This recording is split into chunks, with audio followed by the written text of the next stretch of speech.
And my business card is written to Bersvendsen, research advisor, Bersvendsen municipality.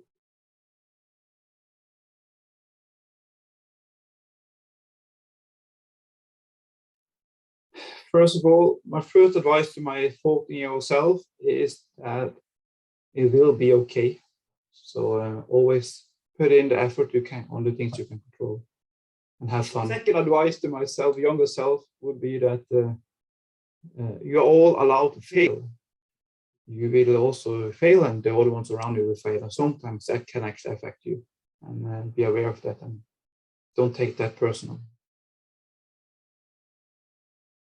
So in my everyday life, at work, I do research. I advise people on research, and we also try to start a big research project and involve universities. In the municipality, we try to research on sick leave, for instance. We try to do some health-related care in new interventions. Do they have any effect or not? Economic-related questions.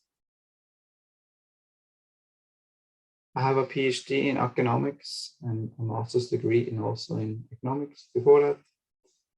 And I specialized more or less in applied econometrics and also general applied economic questions. I wrapped up my master's in economics in 2008.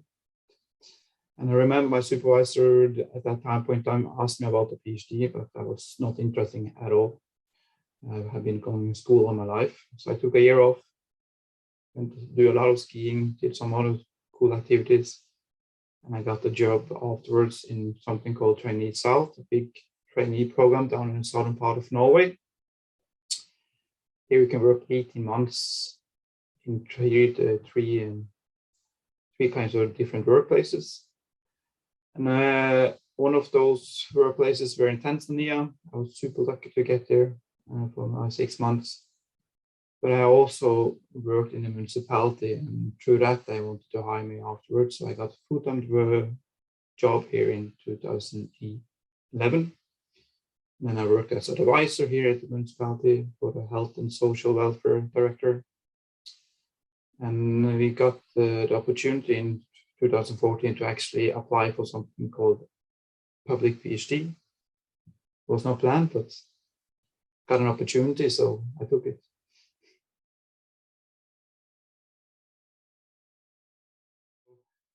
The public PhD is a funding system that the institution applied to the Norwegian Research Council, and they get funding for 50%, and the public institution has to fund the other one.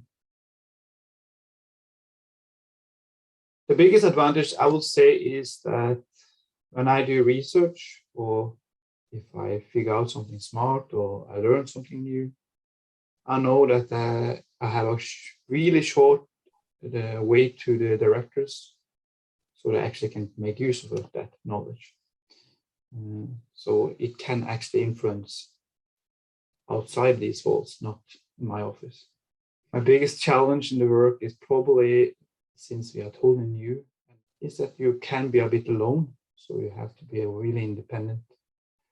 And people can be a bit impatient because they don't know how much time research actually takes.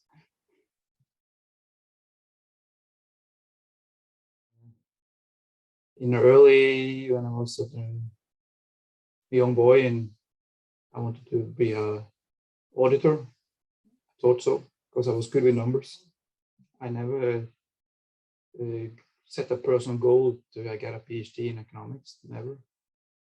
But I have always been quite good at taking the opportunities when they arrive, and they will arrive. So that I'm happy for, and I think that is probably the best way to do it. I was really lucky in the Trainee South program to get the opportunity to go to Tanzania in the bushes and a hospital for 6 months. And just the idea to put on yourself on a plane, going down there, you don't know anybody, have no contacts, totally new culture. It really puts some perspective on your own lifestyle and I think that's also, you learn so much about yourself more than what are your limits in terms of what you can tackle, because you see a lot of disparity and poverty, and that gets into you somehow. So yeah, you get actually a bit more emotional, and hopefully your empathic level increases, I would say.